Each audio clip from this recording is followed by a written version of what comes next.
What's up, you guys? Sean Ross Sapp, managing editor, Fightful.com, FightfulWrestling.com. This is a big one, you guys. October 22nd, we have Monday Night Raw to talk about. I did an NWA 70th anniversary show podcast last night. Check it out. Cody Rhodes versus Nick Aldis. Jazz is that woman. You all should watch that show. Also, you should watch our great shows on FightfulSelect.com. Maybe this show isn't enough for you. Maybe you want retro reviews, Q&A podcasts where you can ask us anything. You want NXT 205 Live, Mae Young Classic reviews. We have a live show after that whole block of programming. We also have The Weekender where I review Lucha Underground, Impact, BTE, NWA content. Lots of stuff. Ring of Honor. Check it out. FightfulSelect.com. The last of the plugs to start things off. We have started a new MMA channel that will have MMA and boxing content. Last week, we were adding so many things, and I wanted the ability to go live and talk to you guys about big happenings more often. I have a great news team of David Tees, Andrew Thompson, and Jeremy Lambert, who have enabled me to take on other duties as well. So I wanted to go live with more stuff than usual. I wanted to be able to go live with news and just discussions, not necessarily about huge topics or not necessarily huge topics, but some things that maybe don't register for other people. Like today, I went live with Chris Cyborg wanting to train Danielle Bregoli, Alex. Oh, you mean the Cash Me Outside girl? I sure as hell do. Now, if you noticed, I stuttered and stammered there for a moment. Alex, do you want to know why? Why? I accidentally tweeted out our Hangouts link. So people were joining as I was doing my plug. I'm like, oh, no, what's going on? I got to delete that now. Anyway, we've got an MMA and boxing channel. Pretty soon, all of our MMA and boxing content will be there. All of our pro wrestling content will be here. The link is in the description below and in the comments below. So please subscribe. It would be a great service to us. It's time to talk about Monday Night Raw. And boy, is there a lot to talk about, Alex. This was one of the most momentous Raws ever. Listen, if you took out the whole thing at the beginning, where the guy that the company's been built around for the past 3 years has blood cancer, bone marrow cancer, whatever. If you took that out, it would still be a hugely momentous Raw. Yeah. But that's also in there. And a huge deal. Like huge. So I don't know if we're going to have time to go in depth on the fact that they decided to turn Elias face. On any other Raw, that would be the biggest thing on that Raw by a country mile. But not tonight. Let's go ahead and get into it. Roman Reigns is off this weekend's events. Earlier this afternoon, Robbie Fox of Barstool Sports tweeted that he heard that Roman Reigns was injured. Later on, you would hear Mike Johnson, a PW insider, say, well, no, maybe that's not the case. He's in the ring working out. When I messaged a source, I got a one-word text back, and it just said inactive. It sure as hell didn't say Roman Reigns has leukemia. I'm sure it also didn't say Roman Reigns has been battling leukemia for 11 years, because that was something I was unaware of. Oh, yeah. Never mentioned in an interview that I know of. Yeah. Never brought up. Roman Reigns comes out and he's wearing street clothes. That's a pretty bad sign already if you are a fan of Roman Reigns, and if just it's a bad sign. Yeah. Because WWE doesn't typically have a Roman Reigns come out in street clothes. Man, it's hard to put this into words. He says that he told the fans that he was going to be a fighting champion, that he was going to be there every week, and that he lied, that his real name is Joe, and that for 11 years he has been battling leukemia. Well, that's a shocker. There's no two ways to put that. This is a tragic shocker, and you hear the wind just come out of the room. There was one sad soul way up somewhere in the nosebleeds who by himself, all on his own, did what? And then realized, oh crap, oh no. Like, yeah, that guy, it was like, I'm Roman and I'm battling leukemia. What? Oh no.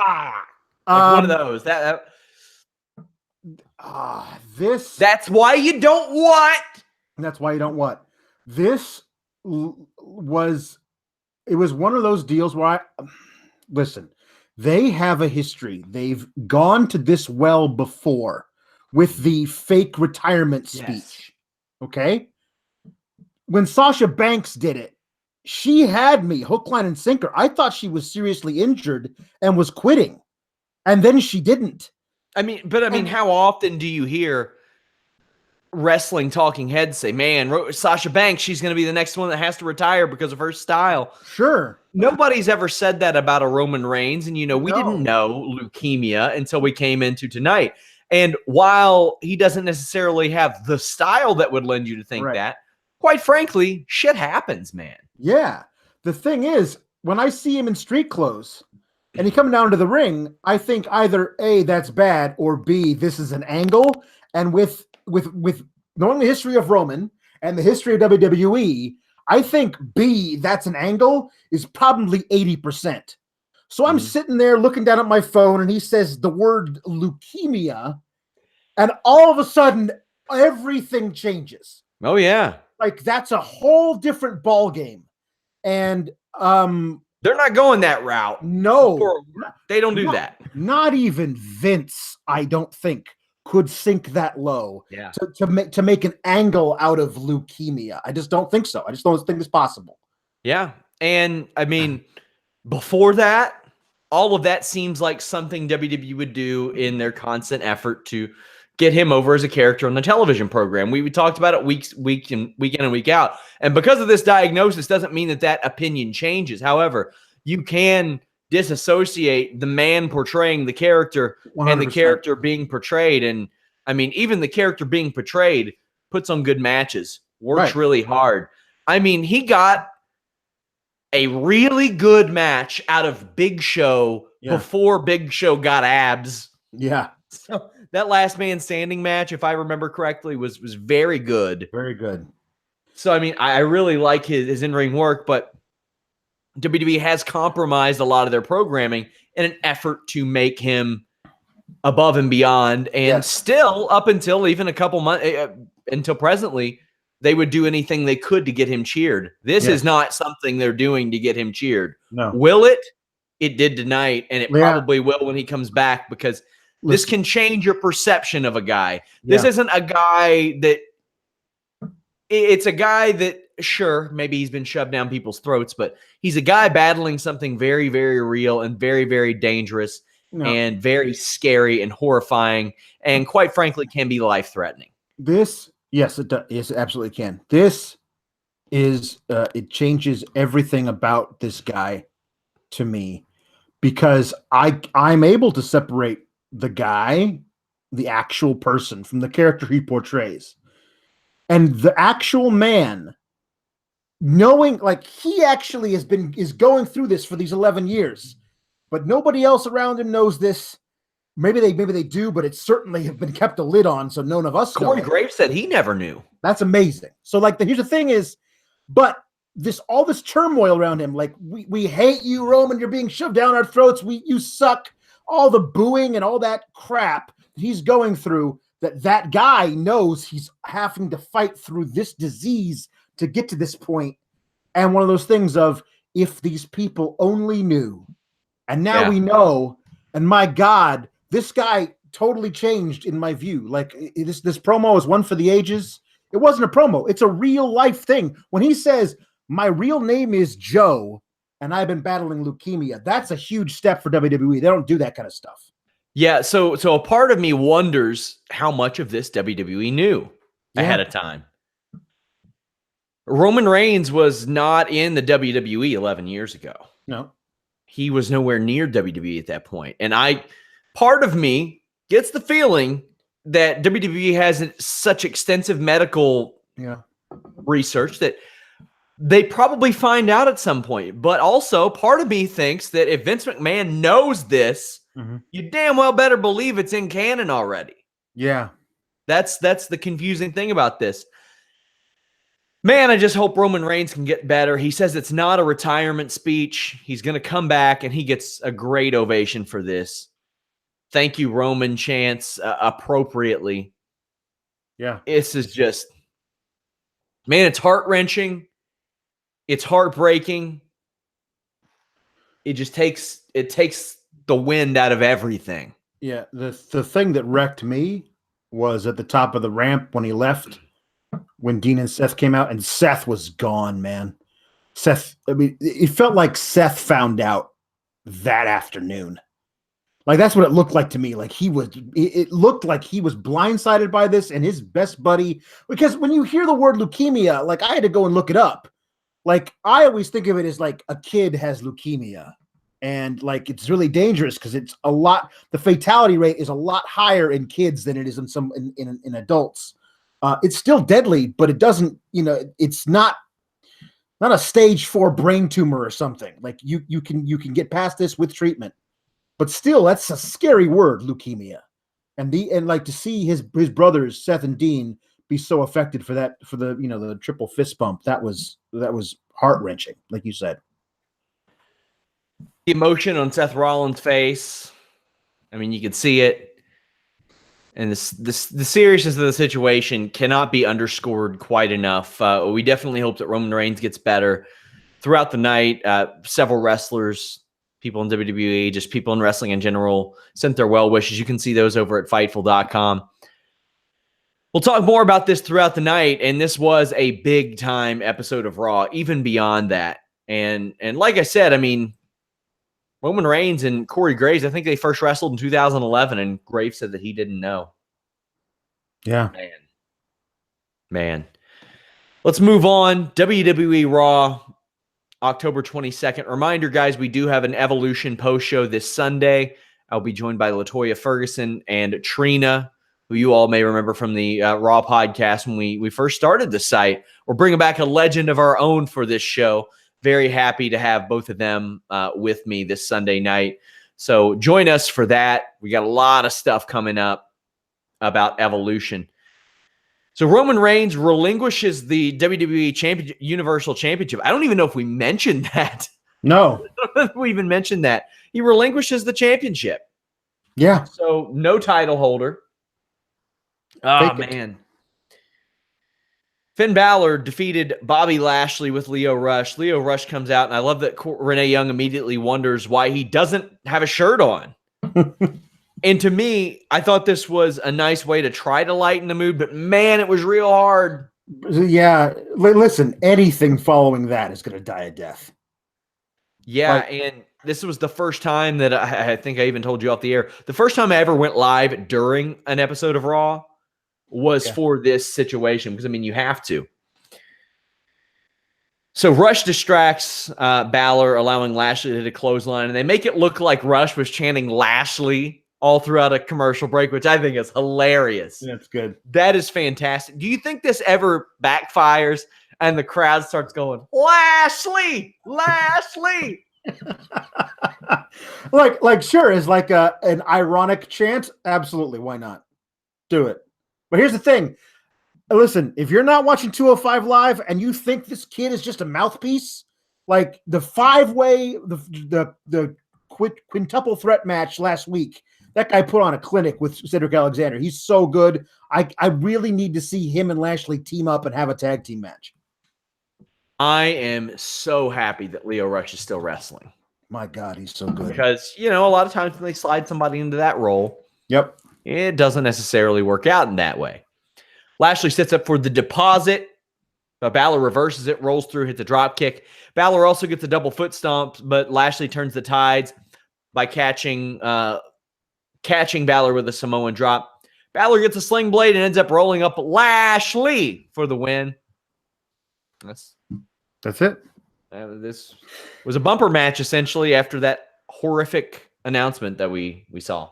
Yeah, no, I mean, I think a lot of it is that you can get into.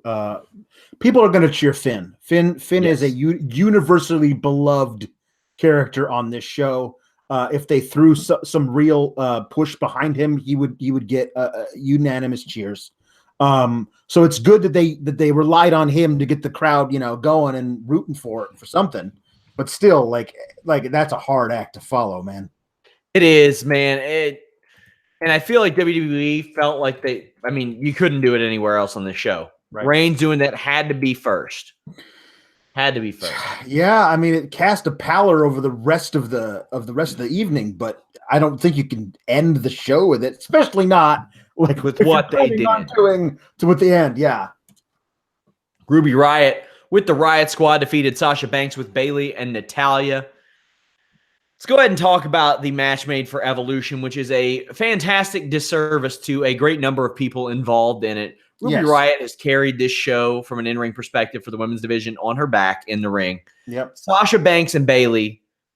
Sasha Banks straight up took a shot at WWE and said, we'll win those tag titles whenever they announce them. Yep.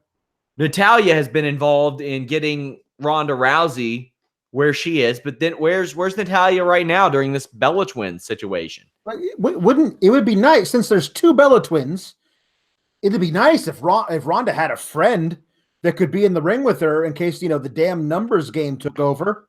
Well, wouldn't it have been nice if Natty had been in Ronda's corner when the Bella Twins turned on her? Nah, but we can't have that. Let's give Natty something else to do.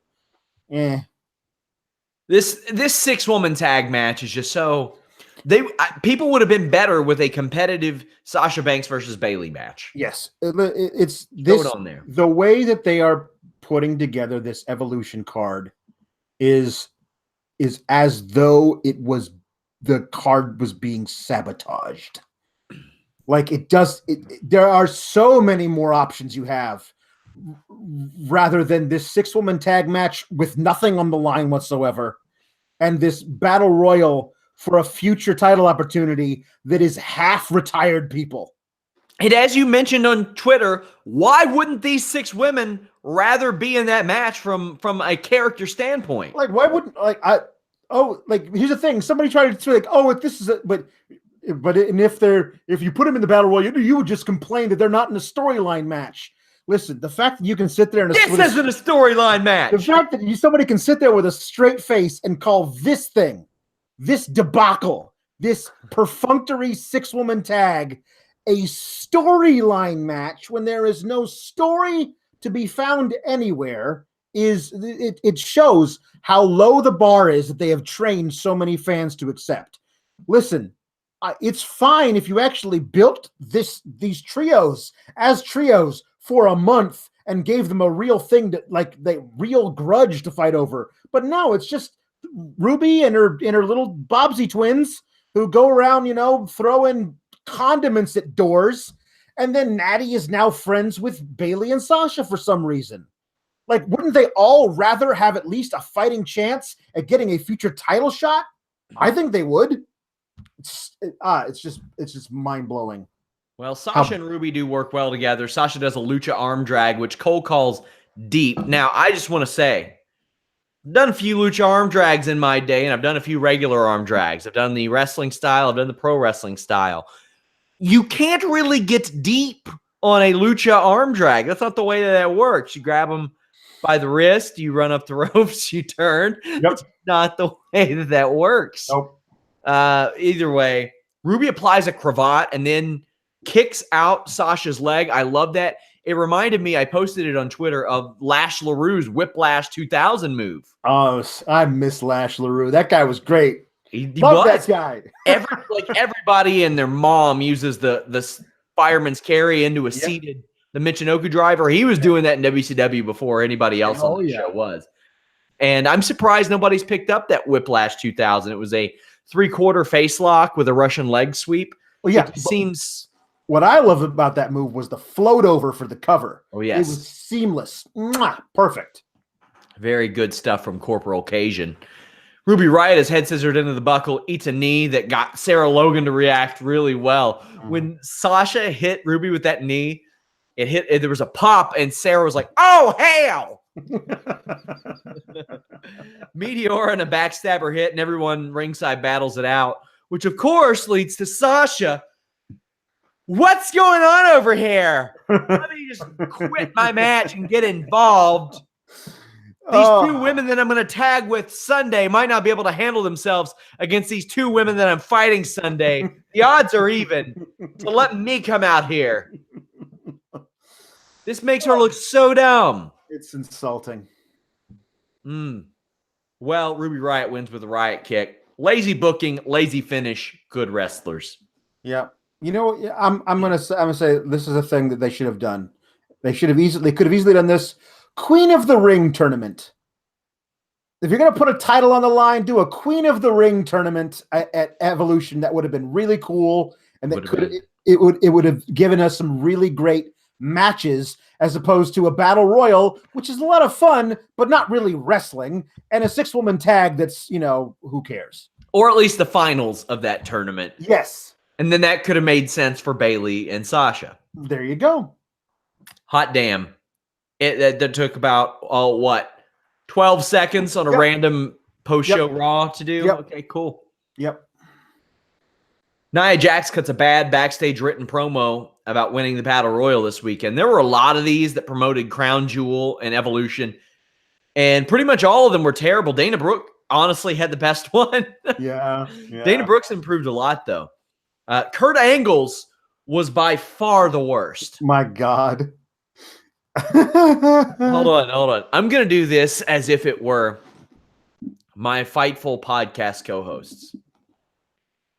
Hey, I'm Sean Ross Sapp. I know I appear on a lot of podcasts, and some people say I may spread myself too thin. Fortunately, I have great co-hosts. Like on Monday, I have Alex Pawlowski. He has stage experience and knows what he's talking about. On Tuesday, I have Alex Pawlowski. He has stage experience and knows what he's talking about. Formerly, on Tuesdays, I have Anna Bauer, who has stage experience and knows what she's talking about. It's good. This was so bad. It was really, really so bad. Jeff Hardy has been through so much in life. After we find out a guy has fucking leukemia. Yeah. Wow. This was bad on every level. I just was like how everything like goes back to Kurt. Like he sees it all through his own lens. Like Rey Mysterio, I found out at WrestleMania that even though he's small, he's a giant in the ring. So I was hoping that one of them would come back and it would have him with that little hat on. You remember the one that Austin got him back in the day? Yep. Whoo, boy, these were bad. Yeah. These were bad. Yep. It is announced that Braun Strowman and Brock Lesnar will headline Crown Jewel for the title. Lita and Trish Stratus are backstage putting each other in a backstage promo. I thought they delivered these very well. Sure. All things considered, they did good. This was honestly a pretty good backstage segment. Alicia Fox comes up, and first off, she is 200 feet tall. She is enormous, whatever heels she's wearing. But Alexa Bliss, maybe not cleared for contact tonight. Yep. Got popped by Ronda over the weekend. Yeah. And Alicia and Nikki attack, and then they get beaten up. There were some nasty bumps here. Yeah. They really beat the tar out of each other in this backstage segment. Did. Yeah. No, it was good. Alicia, of course, is the hero of any segment she's in. Her dress, by the way, could carry. Just bring out a mannequin with her dress on it and play her voiceover, and it's still 10 times better than anything else that they can do with this. This was great. It makes me wish that Alicia was a bigger part of this whole thing, because I mean, how much crossover was there? I guess there was. I got she was the biggest part of it. She was 10 feet tall. Yeah, that's true. But she's been around for like 10, 11 years. So like she's got a true crossover from an earlier time period to now that a lot of women don't have in this current roster. Well, you know what? Sometimes people do complain about not having the biggest part. Yep. Sometimes people want. How can I do this? I'm going to shit can that one. I can't. It's too tasteless. It's too tasteless. I'm not going there. Even Sean Ross Sapp has standards. Not doing it. Not doing it. Not on this night. I'll think of something else. Not doing that one. Sorry, guys. Whew. So, afterwards, Trish Stratus, after they beat them up, says, "That's how we do it in the Attitude Era." Yeah. Yep. I'm like, really?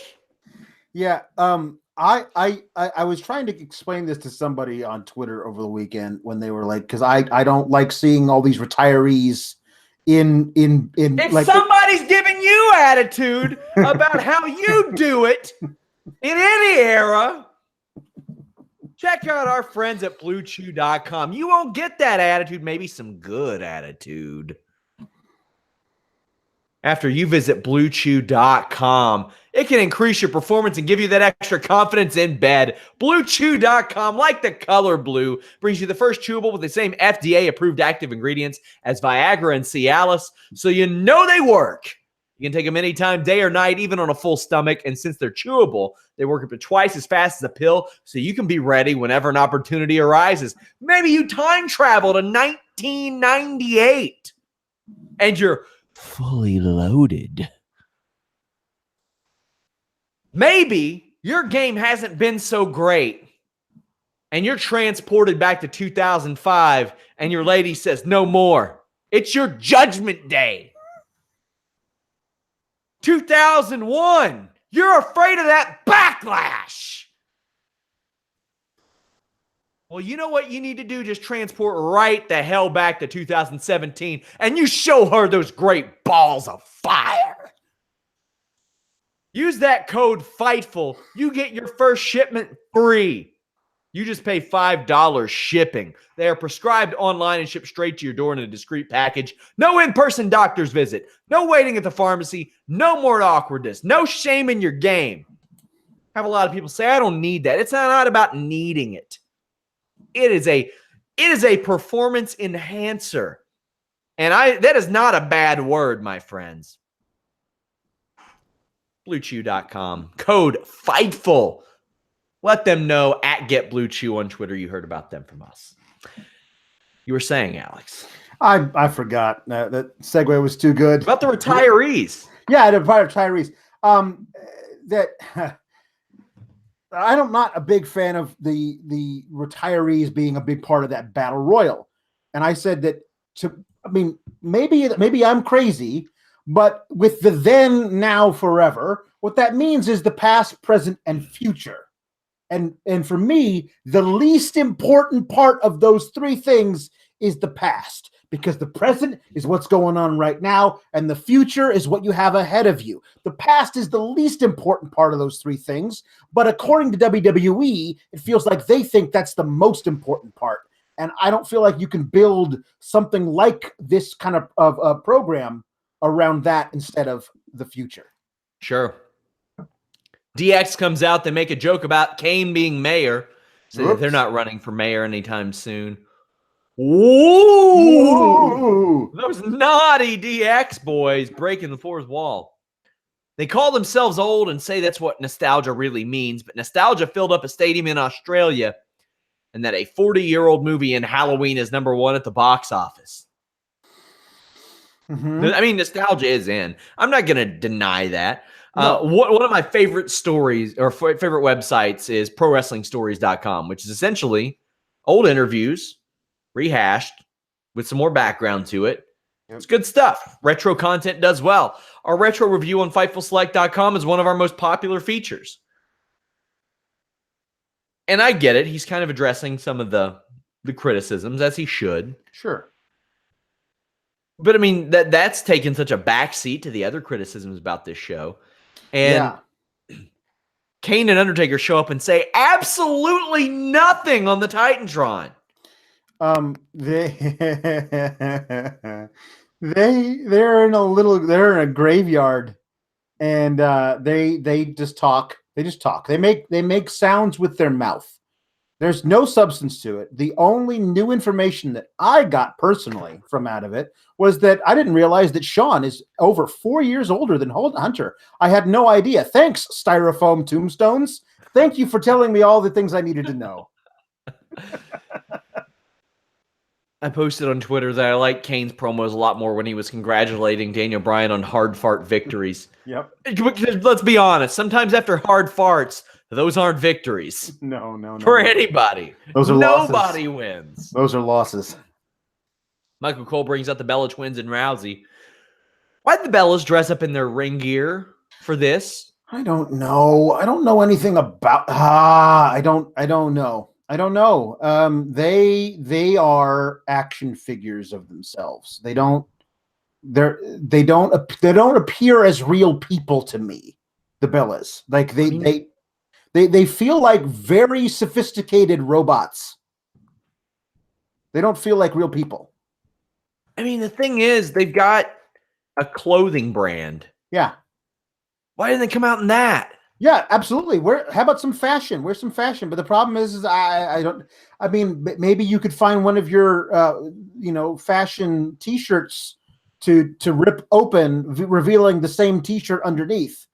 Maybe that's something that you could do, Nikki. It doesn't make a lot of sense. I mean, Rousey's out there in street clothes. Yeah. Why does Nick Bella care if Ronda Rousey's going to lay a finger on her? They're fighting Sunday. I don't know. None of this makes any sense. It's ridiculous. And while she has Brie there to help her jump Ronda. Right. I don't know. Yeah. Bella says Ronda Rousey's word didn't mean anything when she promised her mom she'd win the Olympics and World Championships. Now, I get it. Nikki's supposed to be the heel here, but saying, ha, you medaled but didn't win in the Olympics. Yeah. You only got a bronze medal. You're only the third best judo person in the world that year. Oh, man. Ridiculous. Here's my thing about Nikki Bella and her whole, I understand the whole, you can't lay a finger on me before the match if you're the one who has the title.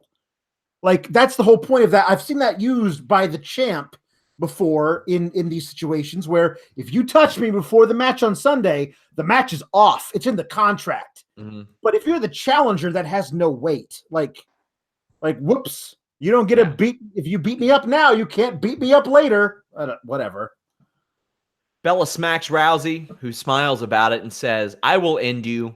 I give you my word. I thought that was a good way at least to get back around to that cutesy little promo line. Sure, why not? Yeah. At Wrestling Sunday, we're going to make our predictions on the post-SmackDown show. Reminder, guys, all of our MMA content is moving to our new MMA YouTube channel. The link is in the description below and in the comment section below. Subscribe. That way, I don't have to plug it anymore. Exclusives, interviews, podcasts. I will be going live there very often as well. Dolph Ziggler and Drew McIntyre are backstage, and Ziggler says he appreciates Drew helping him out last week. They need to be on the same page. Drew says that Braun needed them way more than they needed him, and he is not afraid of Braun like everybody else is. He's going monster hunting. They made Drew McIntyre look real strong all night long. All night long. They made him look on par with Braun Strowman, and that ain't easy to do no matter who you are. Nope. I'm going to give my full analysis of this whole situation after the Paul Heyman segment. Well, that's what we're getting into. Yeah. Paul Heyman gives a really great, heartfelt speech about Roman Reigns and the WWE Universal Championship and says that Roman Reigns would want someone worthy of holding this title to hold it, and that is not Braun Strowman. Right. He also says that if you have the title, you owe it to the people, to everyone in the back, to defend that title with everything you've got. Just like my client, Brock Lesnar, who never defended the title when he had it for a year. I felt like that was a little misstep in his yes. In his I mean, also he is a lying asshole. That's true. That's true. Braun comes out and tough talks Lesnar and Heyman. And they were shoehorning the leukemia thing in a lot tonight. Yep. I mean, every time they could mention it. And Even Braun Cricket Wireless promoed Leukemia. And when Roman Reigns gets done kicking Leukemia's ass, he'll be first in line for a championship opportunity. I was like, God damn, man. Like, well, I was like, lay off a little bit, please. I did appreciate that he threw in the, I know Roman and me have had our differences the past years.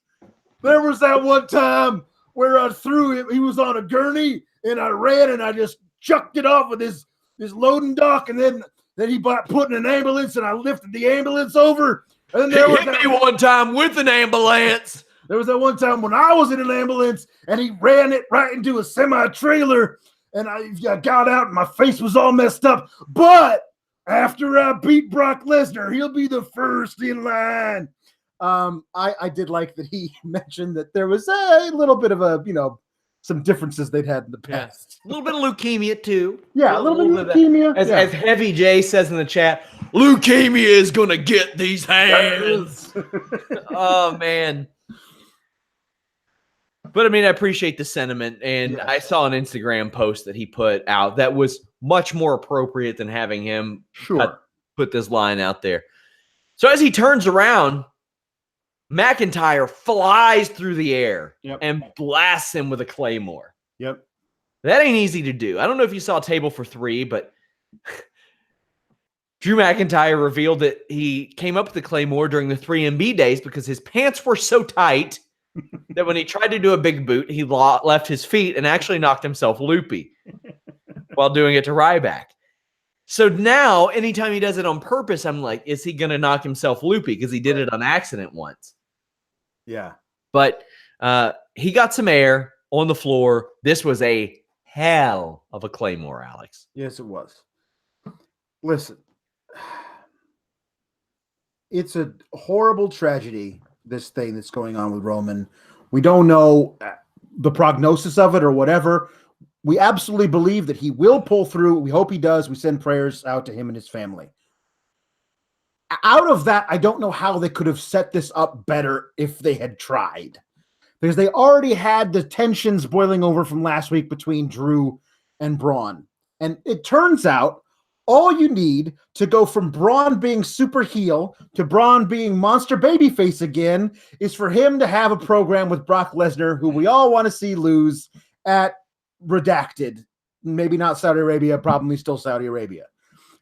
So now they've given Braun, who's now a monster babyface again, a huge obstacle to overcome in Brock and a demon to exercise because he's still never beaten Brock. That's a huge moment for him to be able to become Universal Champion in that moment. And they've set up an immediate and honest to goodness real threat of a challenger in Drew McIntyre. This could not have been set up better. Like, if that's where you're going to go with this Universal title in the aftermath of this unforeseen tragedy with Roman Reigns, I can't imagine there being a better silver lining to that cloud. We did say off the air, this did kind of force them to get creative. That's the thing, man. Like, if you put all your eggs in this one basket, and that's all you do, and that's everything's to that end, and all of a sudden you can't use that anymore. All of a sudden you're going to have to use those creative muscles in your brain that have been atrophying, and you get to find out these new ways of moving things around. As we'll see by the end of the night, there's all sorts of open ends now where we don't know what's going on, and I'm all for it. So apparently when Roman Reigns got to the back, everybody was waiting on him, hugging him, showing him support. Actually, I just see a WWE clip. They posted on that. You can see Braun Strowman hugging him as they come through the back as well. So lots of support for him, but we'll talk more about the creative aspects of this as the show goes on. Elias plays the guitar very well. He's interrupted by Apollo, and I'm still surprised, especially after what they did later, that they think this is a babyface thing to do. They think that interrupting Elias is somehow good for babyfaces. This is the thing, is that we live in a very tribal society, Sean Ross Sapp, and if who you consider to be the good guys does something, then it's good. If who you consider to be the bad guys does something, then it's bad. Good point. It's a damn good point. So if the good guy is doing it, it has to be good. And if the bad guy does it, it has to be bad. So that's why I can't think of a better illustration of that dichotomy than Apollo Crews interrupts Elias. Oh, that's good. Baron Corbin does the exact same thing. Oh, that's bad. It's right there. I can't, black and white. Literally. Ariane Buller, a UFC fighter who you all may remember as the guy that Jinder Mahal was supposed to walk out to the cage last year, actually tweeted his support of Roman Reigns. We have several exclusives on him up on FightfulMMA.com and FightfulSelect.com, actually, so check those out. Elias has a submission powered out of by Apollo. He gets Cruz gets a standing moonsault and a Samoan drop for 2. Big walk with Elias chance during this match. He gets a knee, drift away for the win. He stays on the stage throughout the commercial and says, you know what? I'm not done. I'm going to perform. And the crowd is thrilled with it. Yep. Baron Corbin is not. Baron Corbin interrupts and says, we don't have time for this. We have a contract signing. We're not doing it. So Elias sings a song and targets Baron, and Baron has the mic cut. And Elias leaves. Baron Corbin trots down towards the ring, and Elias just cracks Corbin over the back with the guitar. I have my decor guitar in the shot. That is Homeboy's a laser engraved Jeff Jarrett guitar that I got for like $25 on TNAshop.com once upon a time. I busted it out for the NWA 70th anniversary show, but it makes sense to keep it there tonight. Elias, babyface, right move, especially after what happened in the opening of Raw tonight, I think. Yeah, I mean, it's a truly shocking thing considering the legendary heat he got like 3 or 4 weeks ago in Seattle when all he had to do was mention that they didn't have an NBA team anymore and they booed him for 10 minutes. Like, I think he's going to be great as a babyface, but he was put over his local sports teams. That's right. That's all he's got to do. But I think he's going to be great in either role. But he was doing so well as a heel. I'm kind of shocked they decided to switch him over. Yeah, he's one of those guys that could really just work no matter what. And I do think that that in the ring, his arsenal of moves is very babyface-ish. Like there's a lot of cool things that are going to get big pops when he hits them. So this Roman Reigns situation has led to major realignment on the card. Yeah. A lot of shades of gray, a lot of people moving around, because when you have your top perceived babyface, but no matter what, your top focal point of the show out, all of a sudden people are going to move up, move down, all that stuff. Also, you all got to remember, they're missing Kevin Owens too. Yeah, Kevin Owens. Kevin Owens, who kind of is the glue and was such a utility player for so long. You need him in a tag role, need him in a main event, need him as comedy, need him as serious. He fits a little bit of everything, and he's not there for a long time. Fatal 4-way match. Ember Moon defeated Tamina, Nia Jax, and Dana Brooks. My response was, cool, Fatal 4-way on Raw. It lasted 2 minutes. Yep. Dana Brooks' strikes looked really good. Yes. And she has leaned out. She's gotten herself back in great shape. Glad to see that. I want to see what she can do in a 10-minute match. I want to see that now because she's put the work in. Tamina super kicks Nia, gets a clip by Ember, and that's it. Yeah. Listen, if anything, the brevity of this match just proved that Baron Corbin wasn't lying.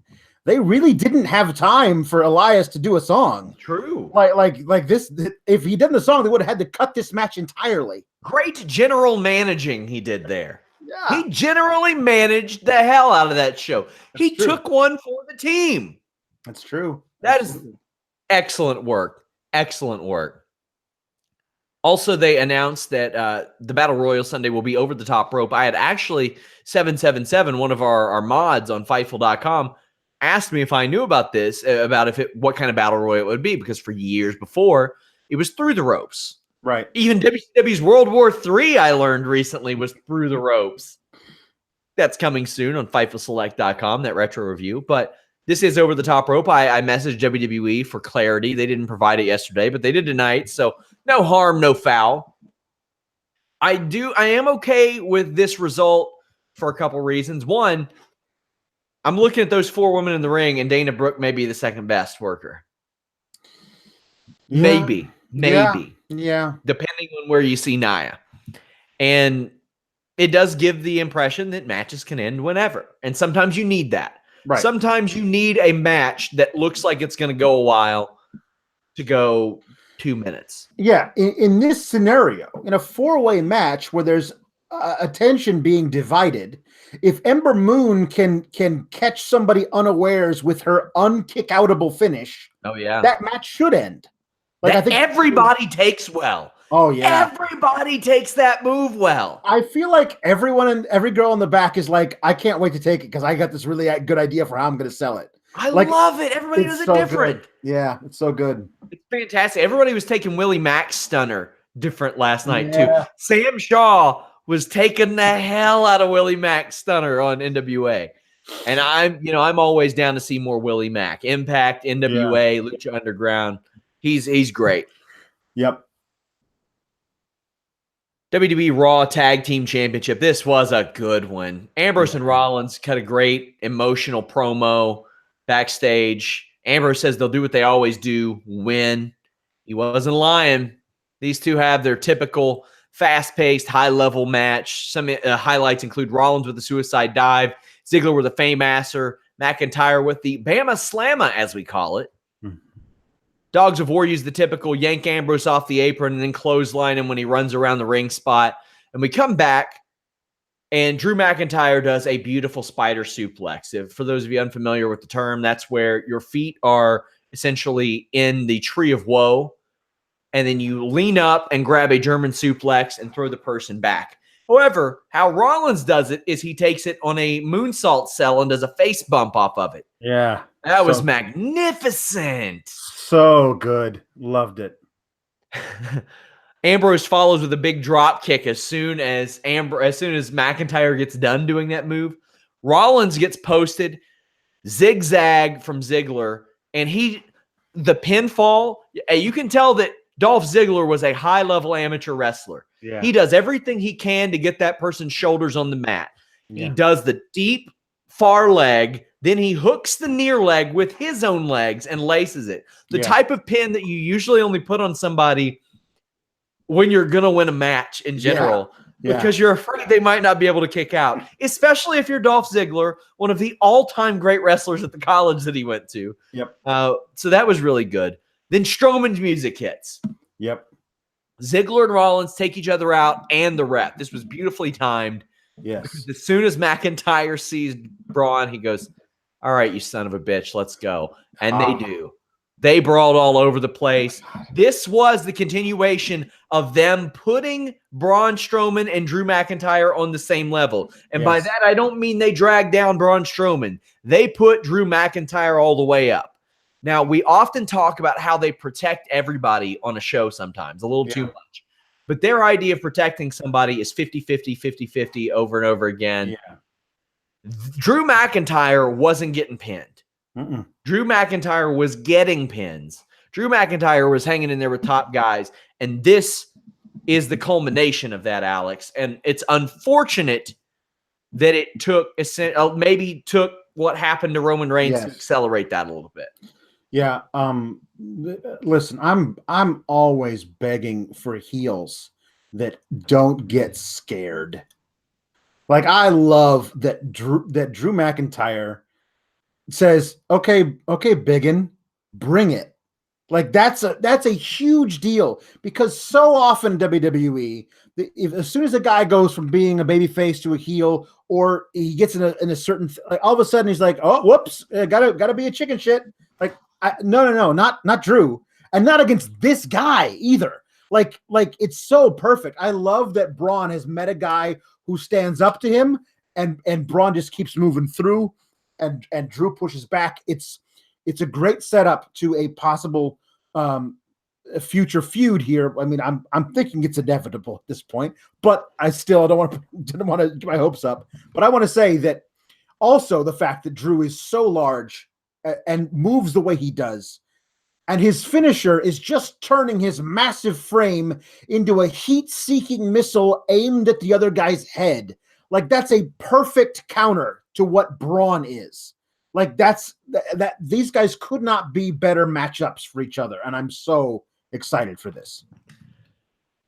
This is the right thing. How do you make a guy like Drew McIntyre look like an underdog? Braun Strowman, that's how. There you go. And that ain't easy to do. That is not easy to do. And the thing about that I love is that Drew McIntyre would absolutely push back and say, no. He should be scared of me. Yes. And I love that characterization that he's doing.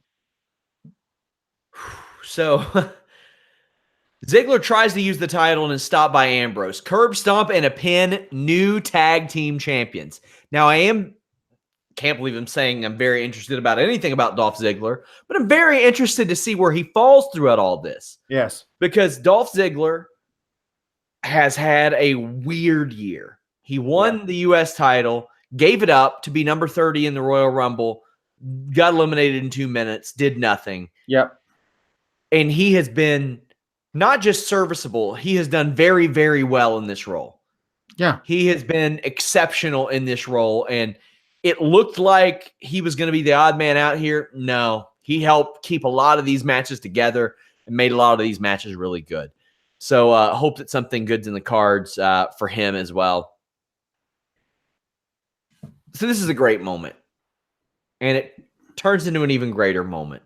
Seth Rollins, Dean Ambrose hug, embrace after winning the tag team championships the night that Roman Reigns announces that he has leukemia. It is an emotional moment. You heard the pop. It's just really good. How does it get better? WWE playing on all of the emotions of the night by having Dean Ambrose hit dirty deeds on Seth Rollins. What was your reaction to that moment before we get into any of the aftermath? My immediate reaction was, and I'm gonna vacillate back and forth over the next week. My immediate reaction was, way to overthink it, WWE. Like you couldn't just let that moment sit. Like you couldn't have Drew, Dean turn on Seth if he's in his corner in the World Cup tournament. You couldn't like in this moment. Like it was absolute such amazing goodwill. And it was like, we got him though. We're gonna suck all the air out of it, and it's in turns in my head, just like totally taking the rug out from under something we all wanted to celebrate, and also insidiously brilliant. Yeah. Like it's both things at once. Like, and that's this thing is which to me means it's probably the right choice, and that's the thing is that it leaves so many open possibilities. It doesn't make sense to me why Dean would pull the ref back into the ring to allow Seth to get the pin so they could become champs if he's just going to break up that tag team. Well, I'm hoping they explain that. That's the thing. Me too. And that leaves me intrigued. And now I'm thinking, I got to watch more Raw next Monday. I mean, I'm going to watch it anyway. I do this show. Right. But I want to watch Raw next Monday. Yeah. There are so many things that happened on this program that made me say, I want to watch this show next week. Right. And also, what a heel turn by Dean. I mean, like the fact one of the best ever. Take out the context, and the context is important. But even absent of that context, in a void, Dean's like throwing the tag belts and the Intercontinental title belts at Seth, who is like vaguely trying to back away from him on the floor in the timekeeper's area, saying, "This is all that means anything to you, right? Just this." Like the idea that like it appears is what they're going with is that Dean is upset with Seth for prizing titles above their friendship is very interesting. And also kept on saying, like, say it to me again, say it to me again. I was like the lunatic thing really got under his skin. And of course, how does he respond? By being more of a lunatic than ever, by giving him the dirty deeds on the concrete, like, and then exiting up the ramp, shirtless, taking off his SWAT gear. Like, it's just epic. My favorite part of this was when Ambrose is beating up Rollins next to the crowd, and there's this one fan that's like, "Why, man? Why?" Yep. And WWE caught it. And usually they don't like to catch isolated audio of a fan, but they cut to the audience a lot. And specifically that fan being so into it. Yeah. Oh, it made it so good. So good. It was on this night after that match, after Roman Reigns had said those things. Yeah. There was no other perfect formula than this. Yeah. This was the night to do it. This was the best night. If you're turning Rollins or turning Ambrose on Rollins, it's insane. Now, what did you catch what Rollins was saying as Ambrose was beating him up? No, I missed it.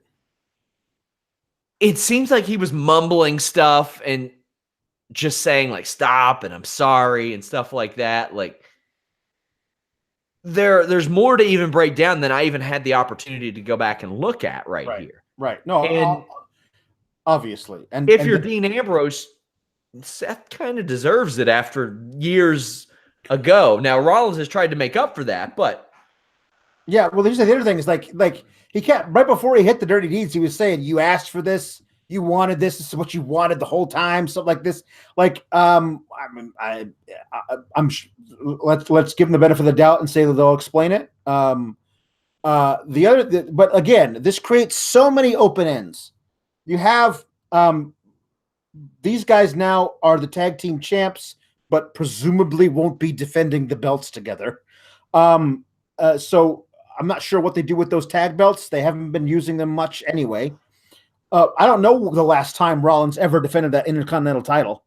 Like, honestly, how many months ago was that?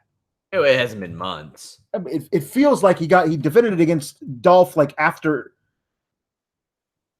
last month after Hell in a Cell. Okay, maybe? it's been the night after Hell in a Cell. He defended against Dolph Ziggler. So over a month. Yeah, sure. over a month. So weeks at this point. And I don't know how long it was before then. But anyway, listen, there's all these open-ended parts of this, which only serves to make it more interesting, because there's all these options that they can go for. The problem with I wish there were other tag teams on Raw that I was confident could carry a tag division, because I think the Revival absolutely could carry a tag division against AOP, but I don't have confidence in WWE to book it that way. There's a lot of other things that are out there. I don't know where they go with this, but I love the fact that this gets Rollins and Dean completely out of the Universal title picture. Lets them have their grudge match. They could do it over the IC title or not, but you can have Braun do his thing with Drew. Listen, I don't want to put the cart before the horse. I know there's always a chance they put the damn Universal title back on Brock because WWE.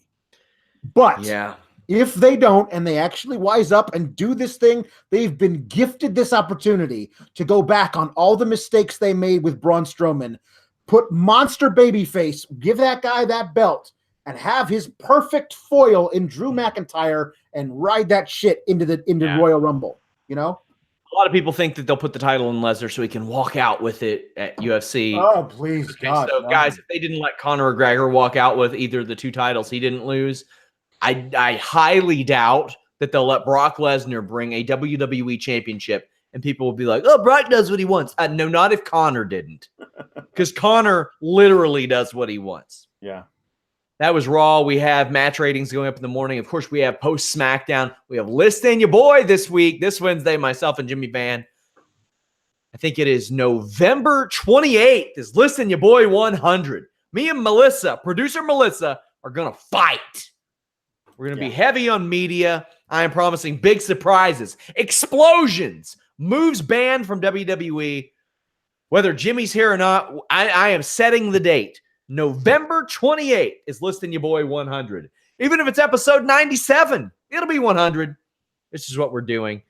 Guys, please subscribe to our MMA and boxing channel. The link is in the description below. I will be pushing that heavily. After UFC 230, there will be a big shift there, and we'll be moving a lot of our MMA and boxing content over there because I am looking to bring you all more content than ever. Went live on the MMA channel today, as did Carlos Toro, talking about Manny Pacquiao's deal with PBC. You all can follow Alex at Pawlowski IV. Follow me at Sean Ross Sapp. Follow us at Fightful Online. Thank you guys so much. Leave us a thumbs up. We're out.